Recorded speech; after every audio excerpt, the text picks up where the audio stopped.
Olá, tudo bem, gente? Vamos organizar aqui a câmera. Pois bem, hoje nós vamos falar sobre a semana em que vamos começar a estudar o verbo. O verbo, ao lado do substantivo, é uma das classes de palavras primordiais, ou seja, a partir dessas duas que uma frase surge. Por quê? Desde os tempos lá dos filósofos gregos, o verbo e o substantivo têm uma certa primazia, ou seja, têm uma importância superior às outras classes de palavras. Mas por quê? Nós vamos ver isso aí. Pois bem, temos aquelas palavras que servem unicamente para dar nome às coisas que existem no mundo, que são os substantivos. Portanto, os substantivos são os nomeadores. Só que essas palavras por si só, elas não conseguem dizer muita coisa. Precisamos então de uma outra palavra, de um outro tipo de palavra que faça com que esses substantivos entrem em ação. Eis que aparecem os verbos. Por exemplo, temos a palavra cão. A palavra cão dá nome a algo que existe no mundo? Sim. Logo, é um substantivo, porque os substantivos também têm duas outras características. Número, singular ou plural. Cão aí é o quê? Singular, porque só mostra um único elemento. E gênero. Gênero é masculino ou feminino? O cão, masculino. Então, substantivo tem três características. Dá nome a algo que existe no mundo, tem número, singular ou plural, e gênero, masculino ou feminino. Atendendo a essas três características, a palavra, sem sombra de dúvidas, é um substantivo. Agora, se eu colocar assim, cão morde, temos aí uma palavra que está colocando esse substantivo cão em ação. Portanto, temos um verbo. O verbo, então, é aquela palavra que mostra uma ação em um determinado tempo. Morde é o quê? Passado, presente ou futuro? Presente. E também em um determinado modo. O modo, em linhas gerais, é certeza, dúvida ou ordem. Temos então ali o que? O cão morde. Morde é uma certeza. Então o verbo também oferece essa outra informação. E também tem mais duas informações que esse verbo mostra aí. Número, singular ou plural. Quantos participantes nós temos nessa ação? Uma só. Então temos singular. E a pessoa gramatical. O que é pessoa gramatical? Pessoa gramatical quer dizer o quê? O foco do papo. Quando sou eu que falo, é primeira pessoa. A primeira pessoa é sempre quem fala alguma coisa, quem assim abre a boca para falar algo. Assim, ó, comi um X ontem. Essa frase que eu acabei de falar, ela está na primeira pessoa. Por quê? Porque quem está falando sou eu. Agora, se eu falar assim, ó, tu comes X, aí eu estou falando com outra pessoa, tá? Olho no olho. Então, tu comes um X, essa frase está na segunda pessoa. Por quê? A segunda pessoa quer dizer com quem estou falando, ou seja, aquele olho no olho, aquele bate-papo. E se eu colocar uma frase assim, ó, ele comeu X, eu estou falando com outra pessoa, mas eu estou falando sobre outra pessoa. Aí é o tema da fofoca, é a terceira pessoa. A terceira pessoa quer dizer o quê? Sobre quem ou algo que eu estou falando. Tranquilo? Estamos aí, então, vimos as três pessoas gramaticais. E as três pessoas gramaticais, elas têm três pessoas no singular, ou seja, eu sozinho falando, o tu sozinho e o ele ou ela sozinhos. E três pessoas gramaticais no plural. Eu com mais gente, tu com mais gente e ele e ela com mais gente. Então, são três pessoas gramaticais, sendo que podem estar no singular ou no plural. Então, o cão morde, esse verbo morde, nós vamos ver ali, então, as informações que ele traz. Ele está no singular, está na terceira pessoa, que é sobre quem eu estou falando, ou algo que eu estou falando. Ele diz o tempo presente E diz o modo. O modo é da certeza, que na próxima aula eu vou mostrar o nome desse modo de certeza, tá bom? Então, e o verbo tem uma outra característica. Ele pode ser conjugado. Lembra aquelas coisas enormes de conjugação? Vamos conjugar esse verbo morder no presente? Eu mordo, tu mordes, ele ou ela morde. Nós mordemos. Opa, não vamos comer as palavras. Vós mordeis e eles ou elas mordem. Tranquilo, meus amores? Então, o verbo tem essa característica. É a única palavra da língua portuguesa que pode ser conjugado, ou seja, ele vai estar naquela forminha de eu, tu, ele, ela, nós, vós, eles, elas. Além de trazer essas informações aqui, ó. Número, pessoa, tempo, modo. 4 itens que o verbo traz. O verbo é uma das palavras da língua portuguesa que mais sofre mudanças. Essas mudanças em gramática se chamam flexões. Nós vamos ver isso com calma também, porque o verbo é uma classe de palavras que vai demandar muitas aulas. Tranquilo? E como que a gente vai achar o verbo lá nos dicionários? Pela terminação deles. Por exemplo, cantar, vender, partir. Temos na língua portuguesa 3 conjugações. As 3 conjugações se devem graças à terminação dos verbos portugueses. Ar, primeira conjugação, cantar, amar, lutar. Vender, né, comer. Né? Partir, partir, terceira conjugação. Partir, mentir. Né? Temos um tipo de verbo ali, o verbo pôr. Aí todo mundo, oi, é uma 4ª conjugação, né? Não, cara pálido. Porque esse verbo hoje se escreve assim. Mas quando esse verbo surgiu lá no latim, que é a mãe do português, esse verbo se escrevia assim, ó, ponere. Ou seja, ele tinha o Portanto, o verbo pôr e seus derivados, eles se enquadram na 2ª conjugação, junto com vender, junto com comer. Eles têm ainda um em certas formas dele. Né? Em certas palavras derivadas de pôr, o ele vai aparecer. Tipo, né?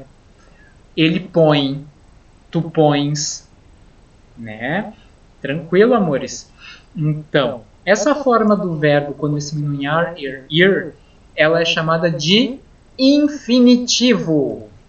O infinitivo, então, é como nós encontramos o verbo lá no dicionário. O infinitivo mostra a ação verbal sem situá-la no tempo. Ou seja, a gente não sabe quando tu fala cantar, tu não sabe se isso aconteceu no passado, no presente ou no futuro. E essa é a forma chamada infinitivo, em que nós encontramos os verbos lá no dicionário. Tranquilo, amores? Então, e o verbo? Quando a gente fala um verbo, por exemplo, eu cantei, eu canto, eu cantava, eu cantarei, se eu cantasse. Todas essas formas verbais que eu coloquei ali, cantei, canto, cantava, cantarei, cantasse. Qual é a parte de todas essas formas verbais que nunca muda? Ó, tem uma parte ali, ó, o cant. Todos esses verbos aqui, ó, cantei, canto, cantava, cantarei, cantasse, tem uma parte que está ali, ó, fixa, que é o cant. Essa parte se chama radical. Quando alguém então perguntar qual é o radical de um verbo ou de uma palavra, nós vamos ver qual a parte dessa palavra que não muda quando tu cria outras formas a partir dela. E não é só o verbo que tem radical. Por exemplo, temos a palavra pedra. A partir de pedra, a gente pode criar, por exemplo, pedreiro, pedrada, pedraria. Tranquilo? Vocês estão vendo aqui? Ah, meu Deus. Calma aí. Opa. Pedraria, pedrada, pedreiro, pedra. Qual a parte ali que ela não muda nunca dessas palavras que eu coloquei aí? Quem é o radical dessas 4 palavras? Pedra, pedreiro, pedrada, pedraria. Desses 4 substantivos, o radical é pedra, que é a parte que está ali, ó, presente em todas. Então, o radical de uma palavra é aquela parte que, a partir dela, podem surgir outras formas dessa palavra. Tranquilo, amores? Então, ali, ó, no nosso material, nós temos os exercícios. Então, ali, aquela primeira tabela, nós vamos ver os verbos que estão sublinhados. Ó, casaremos. Quantas pessoas estão participando dessa ação? Uma ou várias? Ou mais de uma? Mais de uma, né? Casaremos quer dizer nós. Ou seja, eu com mais gente. Então é plural o número. Pessoa, casaremos, mostra o quê? Quem está envolvido? Eu com mais gente. Então, se é eu, é primeira pessoa. O tempo, passado, presente ou futuro. Casaremos mostra uma ação que ainda vai acontecer, portanto é futuro. O modo, Maria e eu casaremos. Isso é uma certeza, uma dúvida ou uma ordem? Uma certeza. Agora, outra frase ali. Ó. Talvez saibas a resposta. Quantas pessoas estão envolvidas nessa ação de saber? Tu saibas. Uma só, singular. A pessoa que está envolvida é com quem eu estou falando. Então, é segunda pessoa. O tempo, passado, presente ou futuro. Saibas, agora, presente. E o modo? Talvez tu saibas. É uma certeza, uma dúvida ou uma ordem? É uma dúvida, né? Agora outra frase ali, ó. Entrem logo, meninos. Quantas pessoas estão envolvidas nessa ação? Mais de uma, então é plural o número. Pessoa envolvida é eu que estou falando? Com quem eu estou falando? Ou um conjunto de pessoas que está fora da conversa? Um conjunto de pessoas que está fora da conversa, então é a terceira pessoa, eles ou elas. Tempo, passado, presente ou futuro. É uma ordem, portanto, é agora, presente. E o modo, certeza? Não. Dúvida? Não. Ordem? Entrem. Tranquilo? Aí o exercício 2 é para vocês verem quem é o radical. Quem é o radical ali? Ó? Partia, partisse, partiríamos, partindo. A parte que não muda é part. É o radical. Cozinhando, cozinha, cozinhava, cozinharei. O radical é cozinho. Bordado, bordar, bordava, bordaria. O radical é bord. Colocaria, colocássemos, colocara. Coloca. Então ali tem as conjugações de que eu falei antes. E vamos a um conceito bem importante que é de frase. O que é frase? Conjunto de palavras que, se reunido, traduz uma informação para quem ouve. Por exemplo, se eu falar, por exemplo, a palavra de... Deixa eu pegar aqui o quadro tal. De. Isso aí não é frase. Porque essa simples palavra não quer dizer nada. Agora, se eu falar que horror, isso aqui é uma frase. Embora seja uma frase simples. As frases vão se tornando mais complexas quando? Quando a gente coloca verbo. Então, essa frase, que horror, não há ação alguma.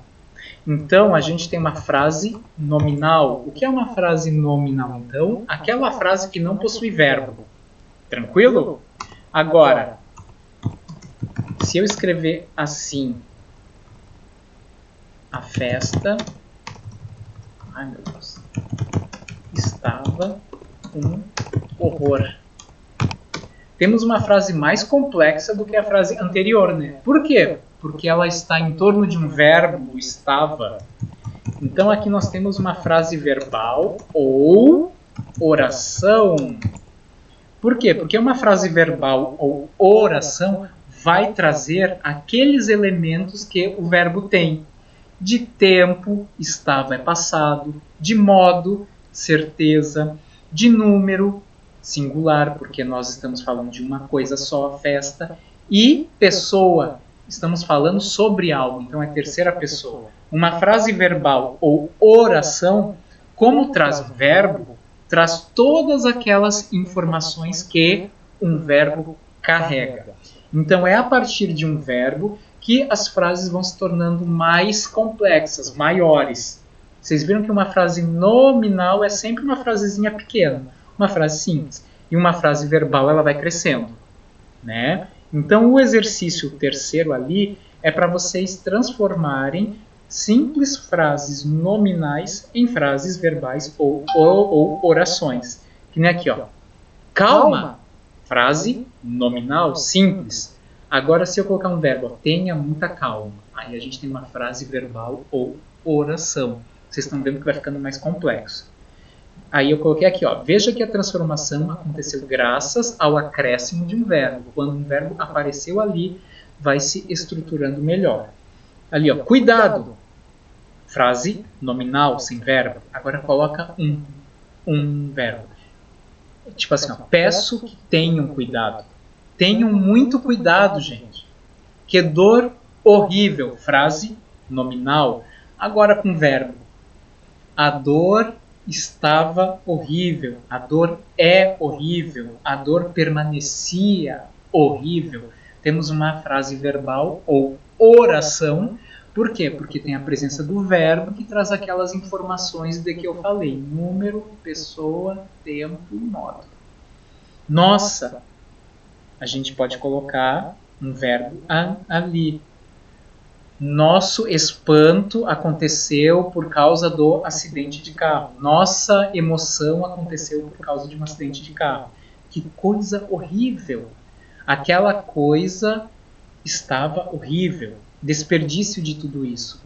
Foi um desperdício de tudo isso. Sempre um verbo vai principalmente situar o tempo em que algo aconteceu.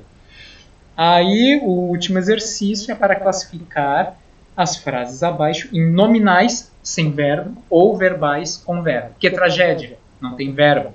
Frase nominal. Que tragédia aconteceu naquele bairro? Temos um verbo, porque temos informação de tempo, modo, número e pessoa. Então, é uma frase verbal ou oração. Vimos um pássaro voando. Frase verbal ou oração. Pássaro lindo esse aí. Uma frase bem simples, uma frase nominal, sem verbo, porque não há marcação de tempo aí, nada. As folhas caem da árvore. Temos uma frase verbal, porque temos marcação de tempo e modo. Que belas folhas da árvore. Temos uma frase nominal, bem simples. Tranquilo, amores? Espero que tenham gostado e corrijam o tema de vocês aí, tá bom?